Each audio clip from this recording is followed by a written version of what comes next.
మొన్న డీమార్ట్కి వెళ్ళినప్పుడు ఈ కడాయి కొన్నానండి. ఏదైనా స్వీట్ చేసి ఓపెన్ చేద్దాం అనుకున్నాను కానండి కుదరలేదు. కనీసం రెండోసారి అయినా స్వీట్ చేద్దామని ఆలోచిస్తుంటే గబుక్కున ఈ రసగుల్లాలు అయితే గుర్తొచ్చాయండి.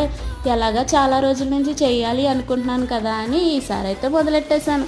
ఈ రసగుల్లాలు చేయడం మన వల్ల కాని పనేమో అనుకునేదాన్నండి. కానీ మన చేతిలో యూట్యూబ్ దాగుతుండగా టెన్షన్ ఎందుకు దండగా అన్నట్టు యూట్యూబ్ ఓపెన్ చేసి బెంగాలీ స్పెషల్ స్వీట్ రసగుల్లాలు అని ఎట్ట టైప్ చేస్తే అట్ట వీడియోలన్నీ ప్రత్యక్షమయ్యాయండి. ఒక వీడియో చూసి అయితే ట్రై చేసేసానండో. ఏంటో అనుకున్నాను కానీ ఈ రసగుల్లా టేస్ట్ అయితే మాత్రం అమోఘం అంతేనండి బాబు. మన మీద కోపంగా ఉన్న వాళ్ళకి ఈ స్వీట్ చేసి పెడితే మనల్ని పొగడ్తలతో ముంచెత్తి ములగ చెట్టు ఎక్కించేస్తారనుకోండి.